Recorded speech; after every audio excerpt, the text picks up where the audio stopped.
Okay, right, today we're going to quickly go over a little training regime, well, training practice that's going to help you learn how to throw the swords down in front of you without lopping the other arm off. It's not meant to be a practical sort of cutting practice, because the way the swords move, I mean, if you were facing a live adversary, it would be largely impractical, but even if they were unarmed, you know, it's like you're throwing punches almost. But what it does do is remind you to bring the swords back out of the way so that there can be no horrible accidents in the middle. And even though you're going to be working on more complex cuts in the future, that whole awareness of where the other arm is going to keep you out of hospital. So here I have two dissimilar swords. You may have the same problem. I've got this, it's not fantastic. It's also a great deal heavier than this one here. So just bear that in mind. Know the swords before you start faffing around, and it'll be much safer, I suppose. Have a chair or something like this, because as soon as you deal with two swords, you're definitely going to need a place to put the sire, or the two sires. That helps you keep everything out the way, and you don't have to faff around with, you know,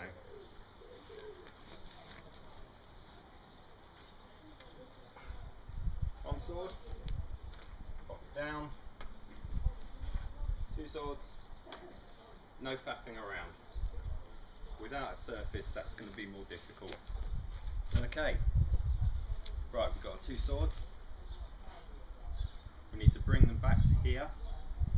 And if you tap them on the sides of your arms, you know where they are. If you can, you know, trust yourself to not, then that's fine. But if you rest them on the sides of your arms and you point them out slightly, and then the strikes that you're going to be doing, you take a step forward, twisting your body, and then the strike comes out like that.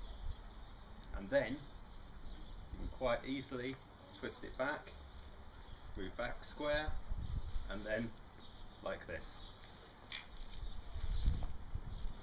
And that's all there is to it.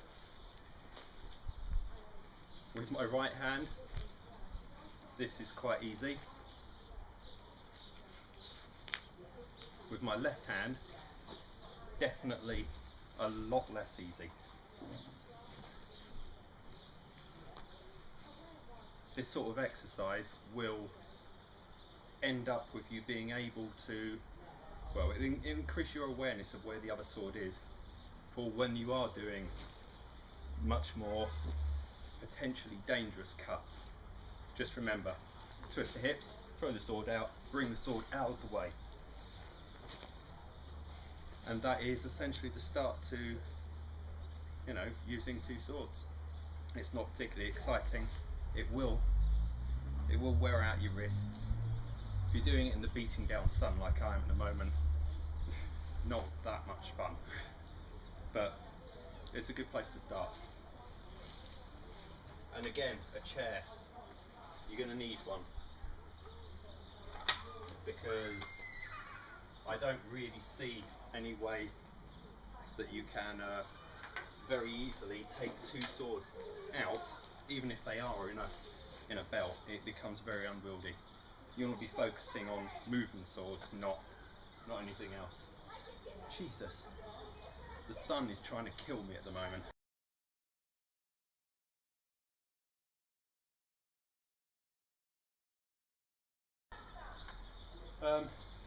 What's something else I wanted to touch on?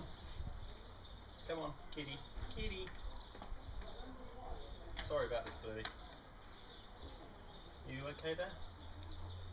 Right.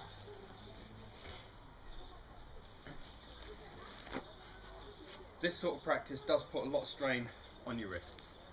I've found one of these to be fantastic. Yes, it is exactly what it looks like. It is a fence post.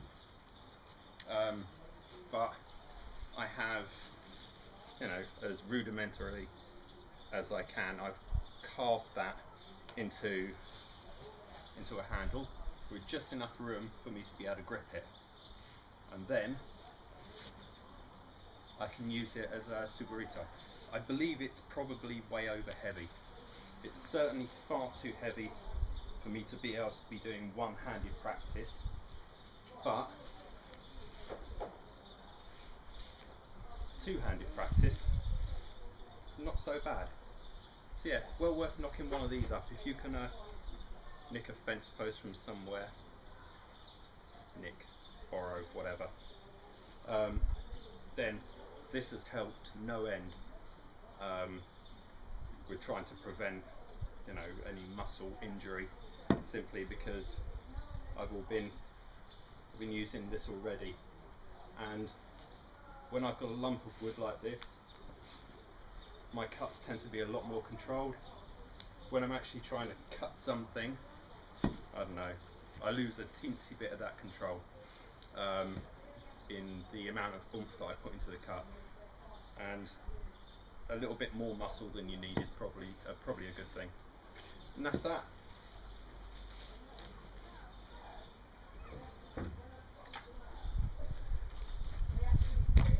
Definitely trying to kill me.